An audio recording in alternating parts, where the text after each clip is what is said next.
Welcome to a special edition of Offset Larry and the Big Man. The Big Man is two-time Stanley Cup champion and Sportsnet hockey analyst. That's Jay Caufield. I'm Larry Richert from the Big K Morning Show at KDK Radio, and we're excited for our special guest, Eddie Olczyk. We'll introduce Eddie in just a moment. We want to thank, though, One Team Media's Brian Hess and Mark Coddington producing this episode, and from Odyssey, Pittsburgh, Michael Spacciapoli representing not only KDK, but 93.7 The Fan. Also, Dave Rourke with the Rourke Automotive Group and Tom Grillis with Henderson Brothers. Thanks for being title sponsors for our podcast. We really appreciate it. And we've been talking a lot about the history of the Pittsburgh Penguins. Yeah. And a big chunk of that is with Eddie Olczyk, who's went on to great fame after he left the organization, and he joins us. Eddie, good to see you again. You're everywhere. Larry, Jaybird, first off, Happy New Year. Hope the holidays were great, and I appreciate you guys fitting me in your schedule, and a great time of year. And it's always great to have a connection to the Berg. Larry, I think you kind of hit on it. I played there as a member of the Penguins. Didn't get a chance to play with Jaybird, but played there for a couple of years. Obviously broadcast with our late great friend, the voice of the Penguins, always will be, the great Mike Lange. And then I got the opportunity to stand behind the bench for a couple of years and be a part of the organization from that point of it. So to wear three different hats for the Pittsburgh Penguins and spend really almost 9 years of my life in the Berg has made me better and still have very strong ties to the community. So thanks for having me, and always appreciate to talk hockey with you guys. Yeah, Eddie, it's awesome. I got to go back. I'm going to just start off right off the bat. 18-year-old, drafted in 1984, the third overall pick. But to play in your hometown, first, what I find amazing, out of high school, you're 18 years old. You're in the NHL, the best league in the world. You also played in the Olympics and the Canada Cup. So you went from not only the best players in the world, but then in the Canada Cup, the best of the best. What, to me, and it's amazing, I don't know if the general public can really appreciate what that's like for a teenager to jump into what you did back then. Well, I mean, I got lucky, Jaybird, because I was 17 years of age, and I got a chance to play against men in really a professional schedule. And I was 17 years of age playing for Team USA, getting ready for the Winter Olympics in 1984 in Sarajevo, Yugoslavia. And the interesting thing is if people can remember, our team was following the Miracle on Ice in 1980. We were trying to follow Mike Eruzione and the boys and try to equal what they obviously had accomplished. And there was a lot of pressure. I had no idea, really the pressure on it. It was just, I just went out there and played and tried to follow in the footsteps of the Miracle on Ice team. So I think playing that schedule, at that time we played in the Central League, Jaybird. Like, we were a part of the Central League hockey league, and we played 12 or 16 games against teams in the Central League. So it counted as points in the schedule for those teams. And sometimes we would get up 4 or 5 goals, and when you're running up the score against professionals at any level and guys trying to get to the NHL, they were looking, forget about taking names and driver's license. They were looking to take limbs and eyebrows and teeth and whatever else they could. So that, I mean, like, I was 17, and I was, at that time I thought guys 25, 26 were old. We were playing against guys 28, 30 years old and trying to get to the National Hockey League. So that helped me prepare for the NHL the next year. And, you talk about that draft year, obviously Mario, going number 1 to the Pens in 84, and then Kirk Muller went to the Devils. Yeah.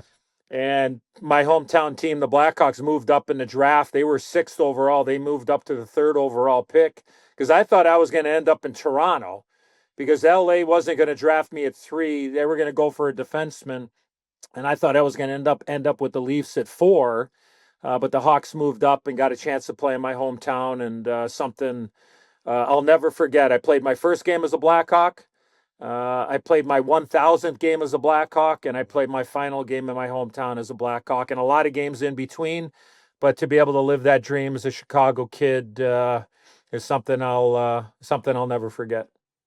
What's also amazing is your longevity. 16 years in the NHL. There's not too many players that do that. And I was thinking about when you finally came to Pittsburgh and Mario had helped and Jay's whole that back-to-back set of cup teams really cemented this city as a hockey town. And I'm sure you felt that, even though Chicago is one of the great hockey towns of all time. Yeah, I mean, Larry, as you know, I mean, Pittsburgh and Chicago, I can say this because, like I said, I spent almost 9 years of my life in the Burgh. Uh, Chicago and Pittsburgh are very similar when you talk about the fabric of the community. The people make the community. The love of their sports teams, regardless of how they may be doing. It always felt like home for me, for my family. I mean, my kids. My kids went to school there. My oldest boys went to Chartiers Valley when we were there. So I mean, we become a part of the community. I mean, Jay Bird, this as a professional athlete. Doesn't matter where you come from. You come into a particular market or part of the city, you do become a part of the fabric. And somebody like yourself, I mean, you end up having your family and you plant your roots in that town. So just for me, it was just very similar. And you talk about those teams. Larry and Jay Bird, you were there front and center. I mean, Pittsburgh was the hockey mecca because, you had one of the two greatest players ever to play in a National Hockey League were going at that time. And obviously, with Mario being there, and you just knew that, you guys were on the verge. And you probably look back, and I look back at the run that the Blackhawks had back in, 10, 13, and 15 and think, you know what? They probably missed a year or two in there where they had a chance and they were just as good to win another cup or two. And I'm sure you look at your teams, Jay Bird, and say, you know what? Yeah, maybe our best team, we lost to the Islanders in 7. You know what I mean? Like, so you just never know. But Larry, to the heart of your question, no, no doubt, Pittsburgh always has been a hockey town. When you look at, the stars that have played, the success they've had, obviously Sid Cumming in 05, changed the direction and kept the franchise, I believe, in Pittsburgh. But it's the fan base is right up there with the very, very best. And like I said, I lived it 3 different ways. I lived it, 4 different ways. Once as a visitor, as an opponent, and then being there as a broadcaster, as a coach, and as a player. It's a real special place, and it'll always have a special place in the family of Team Olczyk. Yeah, Eddie, I think the way you talk about it, everybody's can feel that from you as well. You look at it, and you were touching on teams that could have had another, and then you realize what kind of rebuild you can end up going through. As you mentioned, the Blackhawks and where they're at in Detroit, all these teams that had such great runs, and then you can go through a dry spell, and it's tough to rebuild it, is it not? Yeah, it is. I think you have to be very selective. You have to make tough decisions. I think Jay Burton, again, having lived it on the management side and being there in Pittsburgh and really blowing it up. I mean, just take people back. When I got the head coaching job, I had actually interviewed to go down to Wilkes-Barre Scranton. That's where I wanted to start. And at that particular time, the Penguin organization, and I'm going back to 2003-4 season, Penguins did not have any coaches. They had no coaches in Pittsburgh. They had no coaches in Wilkes-Barre, and they had no coaches in Wheeling. Like, they had nothing. So I went to Craig Patrick, who was the man in charge, and my wife and I decided that it was time to take a chance and see if there would be an opportunity to go down to Wilkes-Barre. And it ended up being where I ended up getting the job in Pittsburgh. And obviously, the rest is history. But we were in a position where, we had, I think, Craig had traded Yager, I think maybe a year or two earlier. We still had Robert Lang. We still had Marty Straka. We still had some really, really talented players.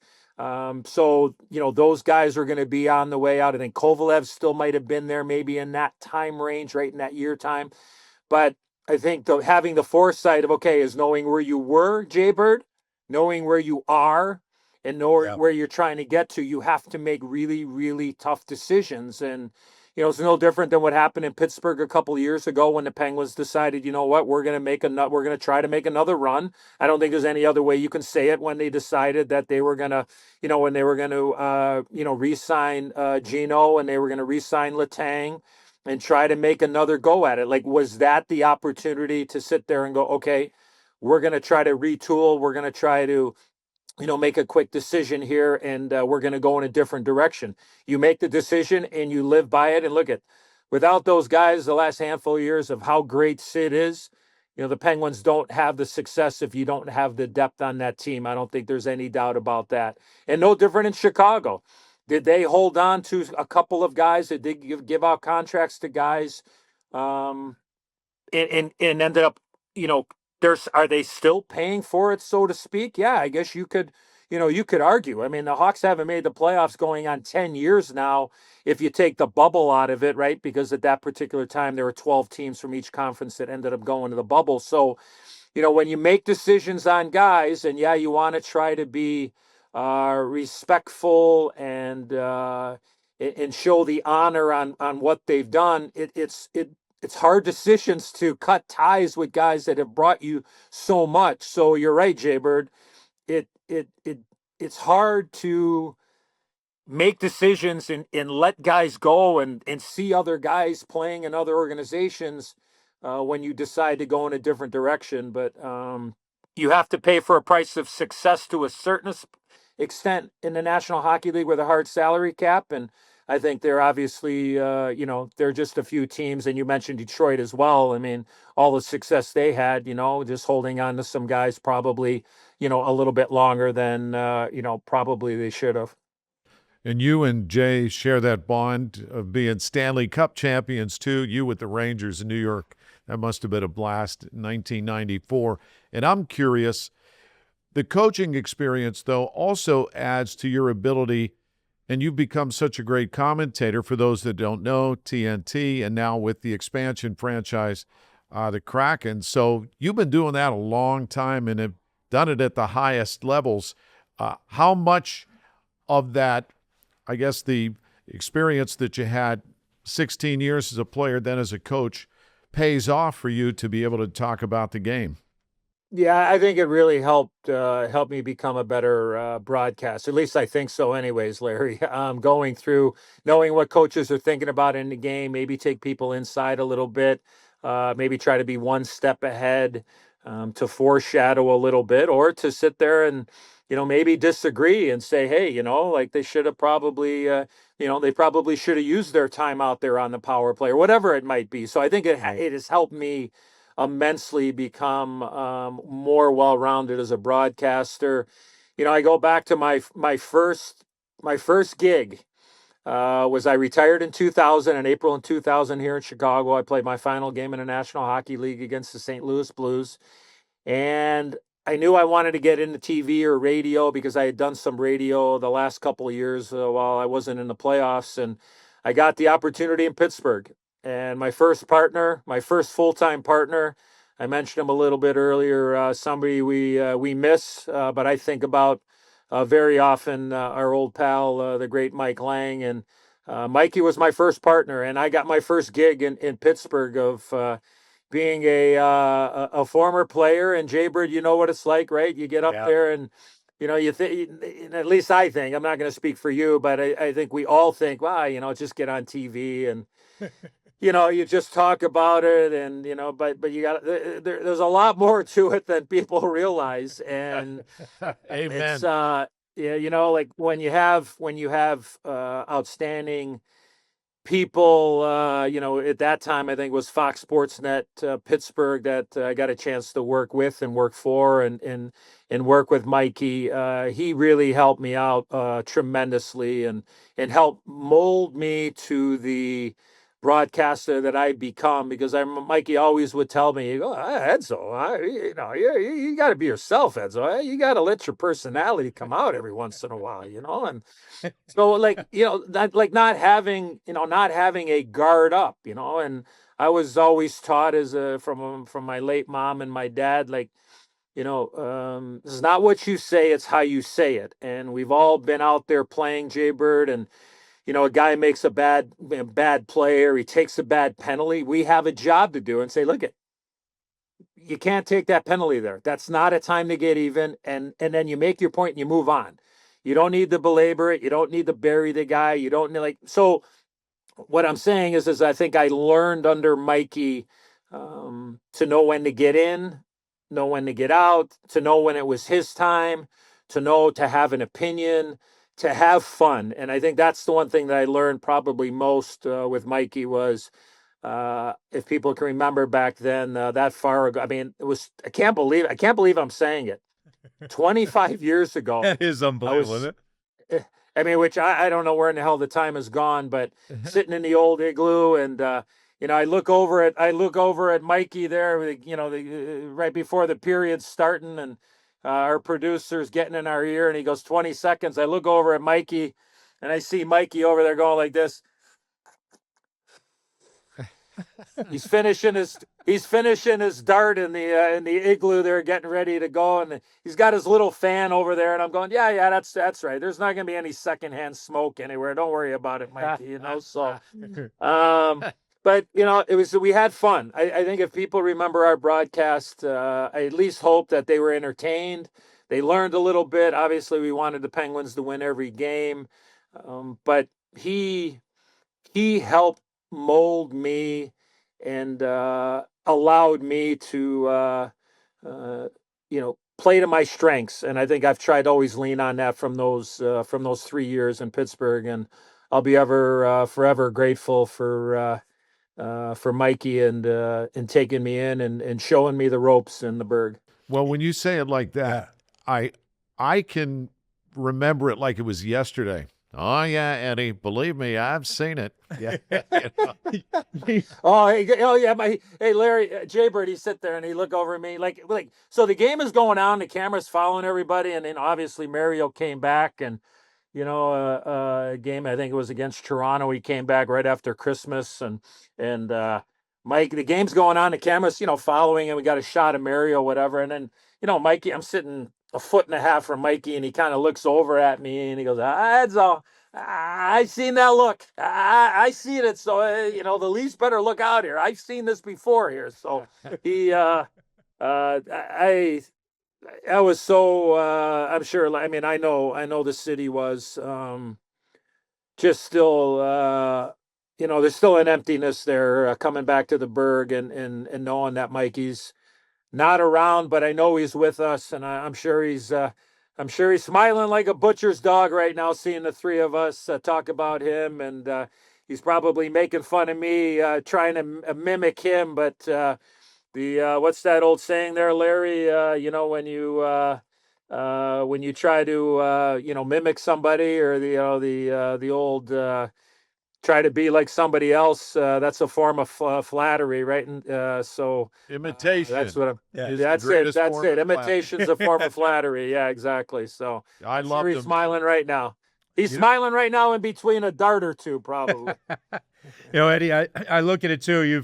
First of all, I want to say one thing. The one thing you do bring across, and as an ex-player watching it, you do have a way.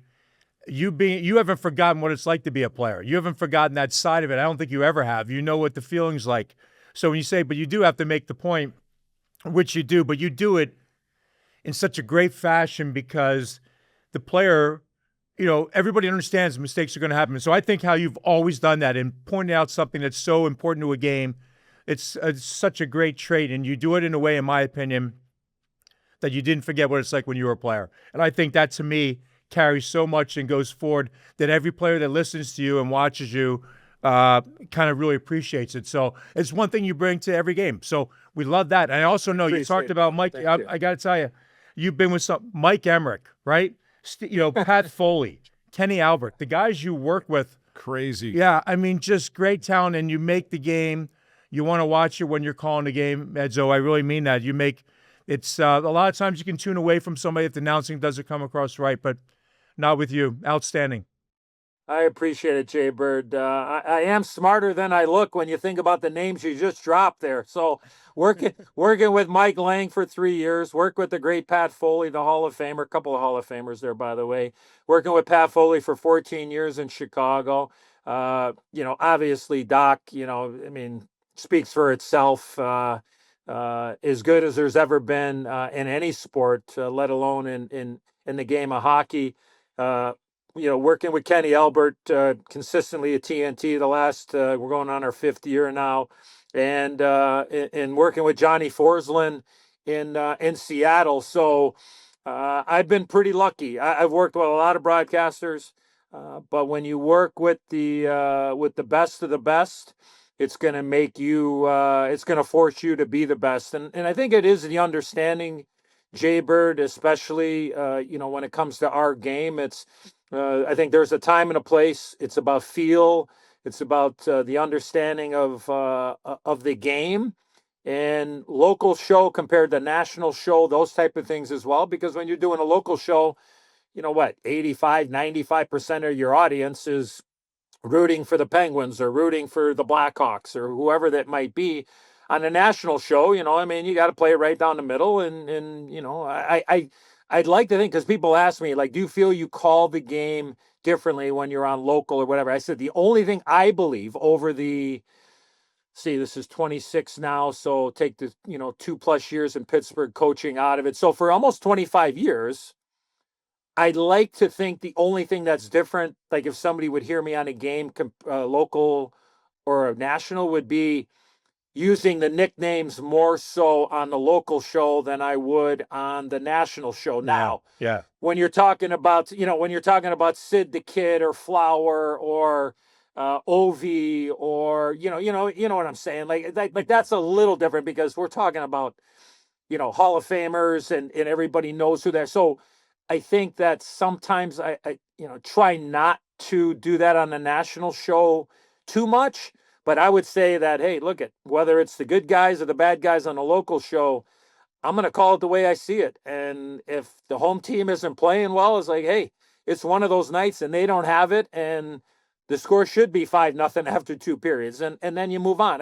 Because the one thing that Mikey taught me, and then over the years of working with all the greats that I just had mentioned, is in learning this and knowing this as a player and as a fan, as I am for all sports, is that I think if you can have that humility when you make mistakes, to make fun of yourself, acknowledge your mistake and move on, I think it brings such credibility to the broadcast and to the individual. It's live television. I mean, you're gonna make mistakes. It's okay to make a mistake, and if you own up to it, I think it builds credibility. And look at, made thousands and thousands of mistakes, and I think making fun of myself is something that I don't want to say I enjoy it, but I think that it does bring light to the situation, and I think fans appreciate that, whether it's on a national or a local broadcast. I agree. I got to ask you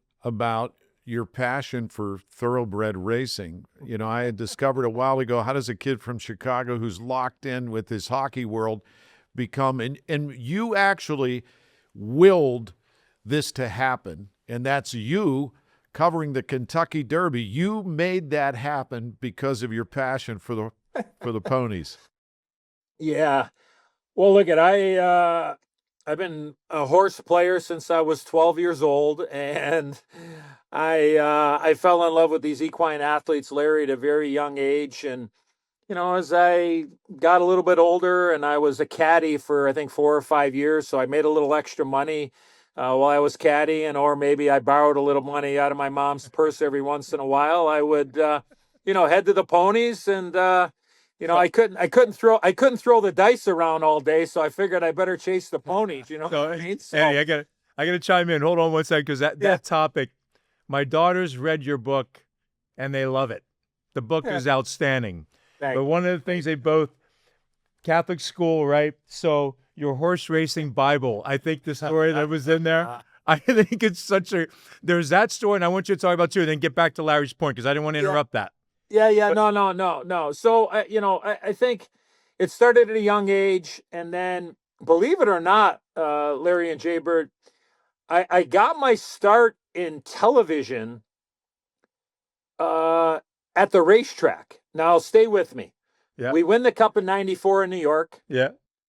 The next year, we go to training camp in training camp '94, '95 season. We play 8 or 9 exhibition games, and then boom, we get locked out. No start of the season, the '94, '95 season. So after winning the Stanley Cup, I had brought the Stanley Cup to the Meadowlands racetrack. We had a little party, and then I brought it to Belmont Park and met the Kentucky Derby winner of 1994, Gopher Gin. There's a great picture of Gopher Gin and a Stanley Cup out there. At least I think it is anyway. So the people at the Meadowlands racetrack said, hey, look, you're not working, you're not playing. There's no NHL season.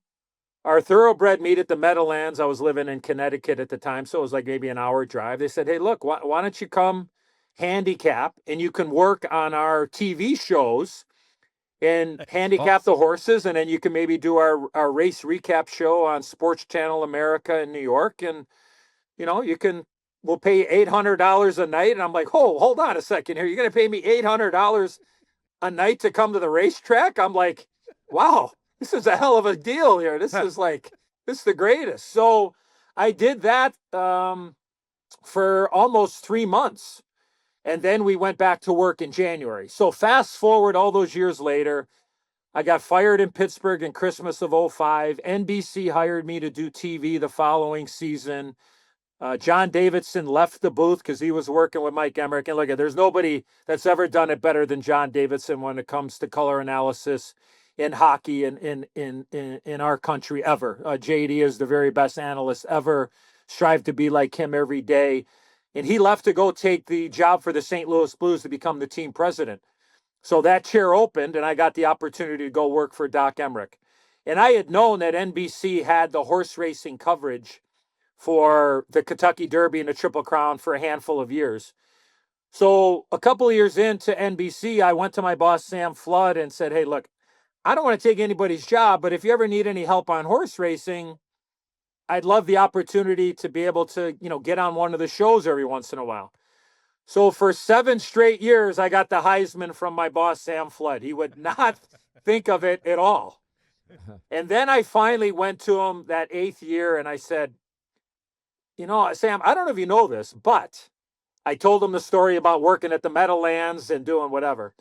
So at the 14 Olympics, which I believe were in Sochi at the time, Randy Moss, who is an unbelievable horse racing reporter and analyzer, and also has done great work at the NFL Network for football. He came to one of the games at the Olympics in Sochi. He was working there on an event, and I saw him come into the hockey rink in Sochi.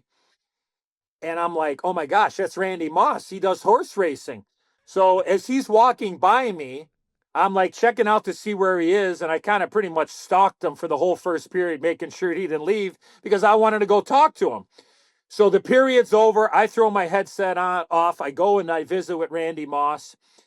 And I guess Randy had mentioned to Rob Hyland, who is now the producer for Sunday Night Football on NBC, who was the producer for the Kentucky Derby and Triple Crown. He said, you guys might want to talk to this guy because he knows what he's talking about. So fast forward about 5 months, Sam Flood calls me and goes, hey, we're going to give you a chance on horse racing. They sent me to 2 horse racing events in the summer. I knock it out of the park. And then the following year in 15, I get the opportunity to work my very first Kentucky Derby. And it ends up being the first time we have a Triple Crown winner in almost 40 or 50 years, whatever the number ended up being. American Pharoah ends up winning the Kentucky Derby or the Triple Crown in my first year working with NBC. So it's morphed into an unbelievable gig working for NBC and doing the horse racing and some great people, some talented people. And I think it's actually made me a better hockey broadcaster as well when I am doing the horse racing. So that's kind of how it ended up working out of getting to NBC's horse racing team and some unbelievably talented people there. And I'm just proud to be a very small part of it. So Jay Bird, go ahead, Jay Bird. You want me to tell that Brother Rice story? Yeah, tell that one. I got the other one I want you to talk about too. Tell that one. Yeah. And I want you to talk about your trip to Grand Forks, North Dakota, because I know Grand Forks. I went to school in North Dakota, University of North Dakota. So those two stories, if you could do that, my daughters Chandler and Madison would love it, but love that because it's a great story. I really love it. Yeah. So I think I was a sophomore in high school at Brother Rice High School in the city of Chicago, and all boys school, and I had been studying the night before, maybe not on maybe biology, math, or religion. I had the racing form at home, and I was studying the races the next day. So I was on my way to religion class, and instead of putting all of my paperwork in my folder and putting it in my locker, I brought it in my folder in the religion class. So one of the brothers was handing out some assignments or whatever, and somehow, some way, my stuff hits the floor and the racing form falls right onto the floor. And here comes one of the brothers, and I'm going to pick it up, and all of a sudden I got a size 12 shoe pretty much in my ass and going, Olczyk, what is that? And I'm like, it's the racing form. He goes, I can see that. And he says, is it marked up? Meaning, did you study? Did you handicap? Did you pick some winners? And I go, yes, sir, it is. He goes, it's mine now. So I hope it is. I love that. I love that. That's such a good story. He takes it. I'm like, oh my gosh, like no cell phones back then. I didn't use my Polaroid camera to take a picture of my picks or anything. I'm like, oh my gosh, how am I getting this back? And of course I didn't get it back. And the next day I walk into religion class and goes, the teacher goes, hey, Olczyk, you had a good day yesterday. You were 3 for 5. And he goes, but you know what? I had a really good day.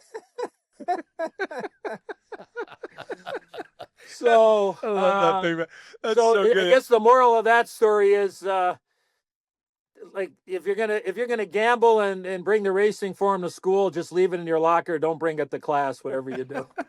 and that's such. But then I brought up the Grand Forks thing because, Winnipeg, an hour and a half south of Winnipeg, two coldest places ever is Grand Forks, North Dakota. And I'm assuming, did you go to the Westward Ho? Would that have been where you went? Oh yeah. Oh yeah. Was that like a best? It was like a Best Western. Yeah, or something. it's the Westward Ho. By the way, it was the hotel that I stayed at, Eddie, on my recruiting trip to Grand Forks. Never sure why, but that's where I went when everybody stayed at the Westward Ho. Westward Ho was a great building. So at that time, I was playing for the Winnipeg Jets, and it was training camp.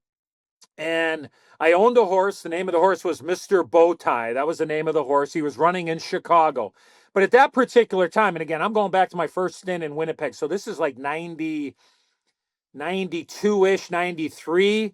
And we've come a long way. I mean, I know a lot of the OTBs in the Berg in Moon Township, where I used to be my first home when I was in Pittsburgh for all those years. Yep. Right by the airport. They've kind of gone under, but there were no OTBs or simulcast wagering in Canada or in Winnipeg at that particular time.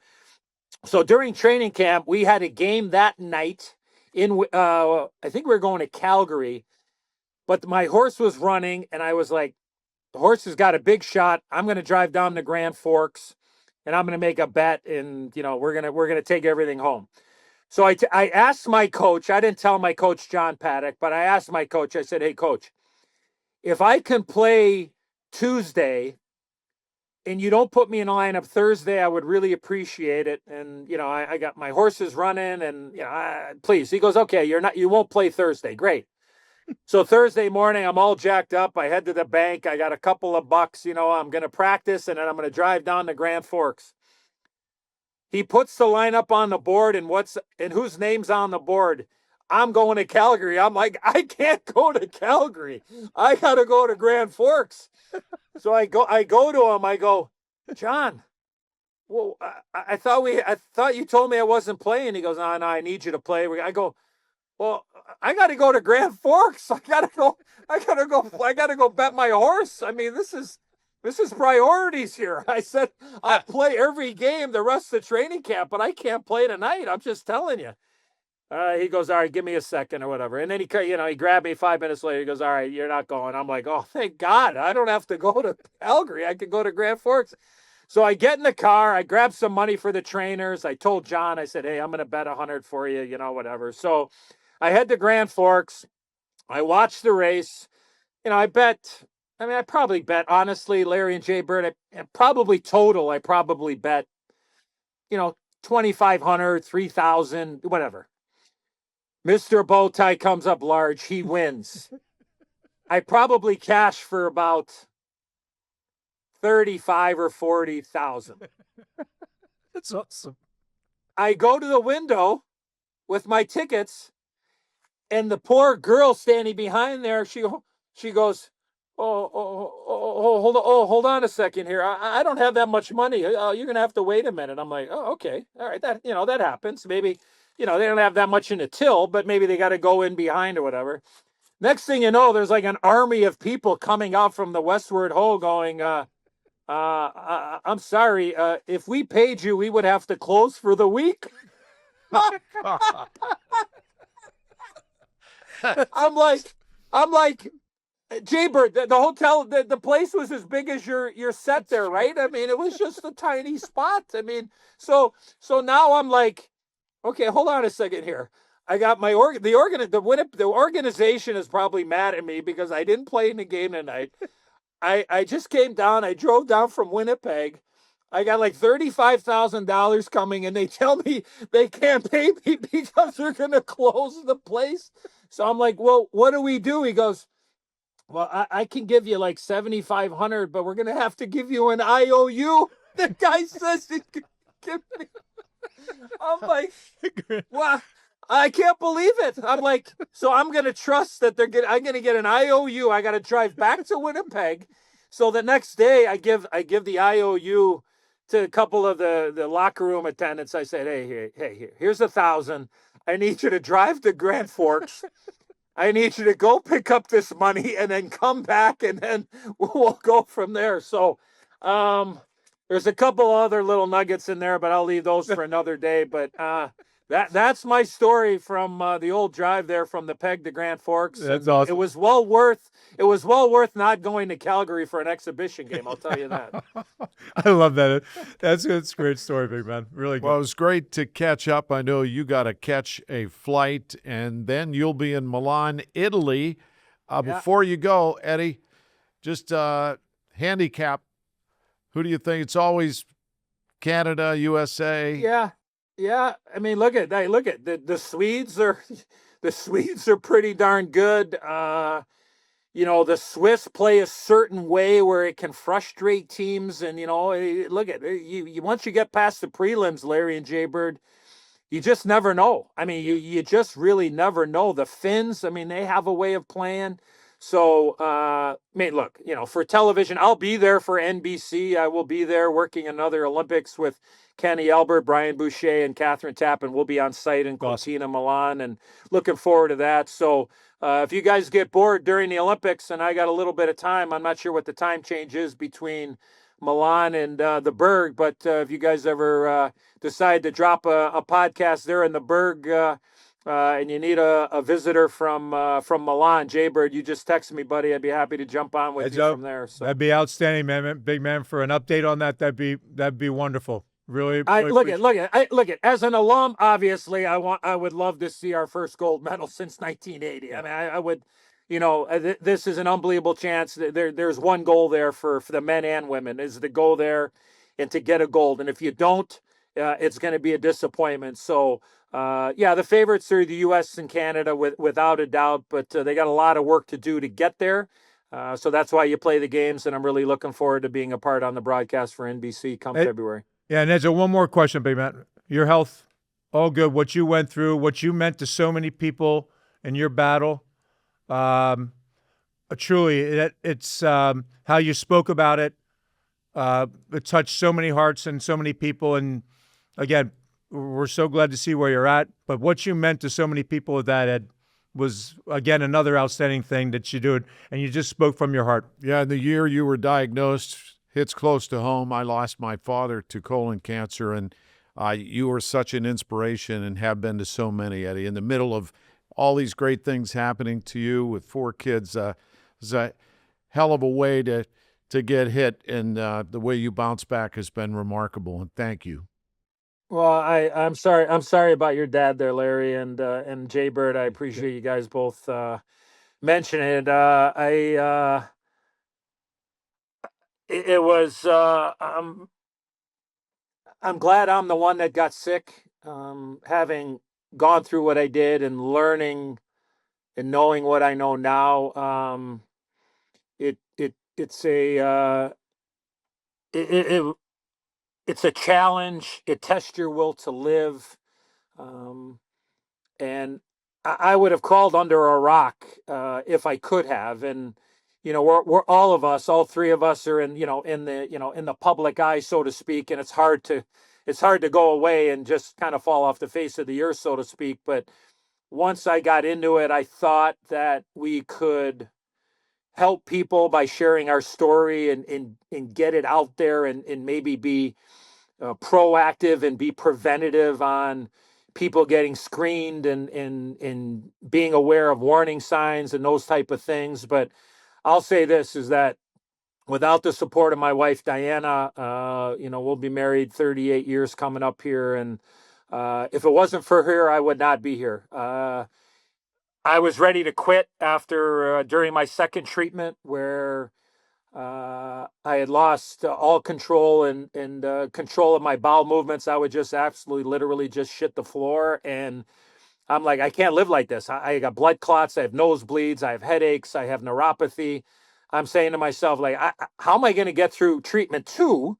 And I still have 10 more to go. Like, I can't do this. I'm not going to put my wife through this. I'm not going to put myself through this. I'm not going to put my family through this. And I had never quit at anything in my life, but I was ready to quit. And my wife grabbed me, and I'll believe it or not, it's about 15 feet from where I'm sitting right here in our basement, where I pretty much lived for 6 months, because I was taking chemo every 2 weeks for 4 hours, and then I would go home with a fanny pack, and I would take it for 48 straight hours, and then I would rinse and repeat every 2 weeks. But when I was ready to quit, my wife grabbed me, and I got the greatest inspirational speech I ever got. And Jay Bird, we've heard a lot of them. Larry, we've heard a lot of them from people in the community to coaches to leaders. But I got the greatest one. My wife grabbed me and she said, "Look, you got to fight. You got to fight for me. You got to fight for our kids, and you got to fight for all the people that love you." And I was at my lowest, and my wife was at her strongest. And if it wasn't for her, I would not be here. And our conversation lasted 20 minutes, and I cried for 25 of it. And I just started going day to day. And I got lucky. I'll be honest with you. I got very lucky. I had a great team of doctors, and I had unbelievable support from the hockey community, the horse racing community, and obviously my family and my team of doctors. But here I am, clean and clear. And anybody that hopefully knows me, knows my story. And really the thought of the book was, if I can inspire one person, then it was well worth the 6 or 7 months of the effort to put the book together. Because the book is a lot about my hockey life and horse racing life, but a lot of it is about my cancer battle and the challenges of it. And one last thing on that is that as a society, we not only have to take, and this could be any disease or illness or whatever it is, we not only have to take care of the people that are ill, but we also have to salute and recognize and take care of the caretakers and caregivers, because they're going through a lot as well. We may not see it, the physical part, but the mental part, they're going through a lot too, because, they feel helpless. And the one thing I tell people that are in the battle or that will be in the battle is that, look, when you are the one that is sick, a lot of your family wants to help you. You need to let them love you. You need to let them take care of you, because it is good for them. it is good for them to think that they are helping you. And you know what? It's good for you too. So a tip of the hockey helmet to all those caretakers out there as well. And I got lucky. I don't know how I made it, but I'm glad I have. And now, believe it or not, I got 4 grandkids too on top of my 4 kids, Larry and Jay Bird. So Awesome. I'm an old guy now. That's for sure. Well, The book is wonderful. The book is wonderful, baby. you've been a hell of an inspiration and truly show the heart of a champion. And look at you now, heading to Milan to cover the Olympics. So we appreciate the time. Safe travels, Eddie. We will catch up with you in Italy. Sounds good. I look forward to it. Thanks a lot. Happy New Year. And Jay Bird, hey, man, always watching you and always learning from you too, man. We text often, not often enough, but I respect you so much, not only as an alumni of the Berg, but in the National Hockey League, but in the broadcast community. You do a wonderful job with the telestrator, and I'm always learning and watching too. Maybe every once in a while I might borrow a couple of your lines. You know what I mean? So give Danny a hug for me, and I look forward to seeing you sooner than later, man. Keep up the great work. Thanks. I really appreciate it, big man. Thank you. The great Eddie Olczyk in a special edition of Offset. And Jay, you know, the part right in the middle of a career that's going so well in broadcasting, he's hit with that stage 3 cancer diagnosis, and you heard the story, his survival. And I can't imagine there's anybody anywhere that enjoys a single day more than Eddie. Yeah, how he's talked about it, he's done that on air.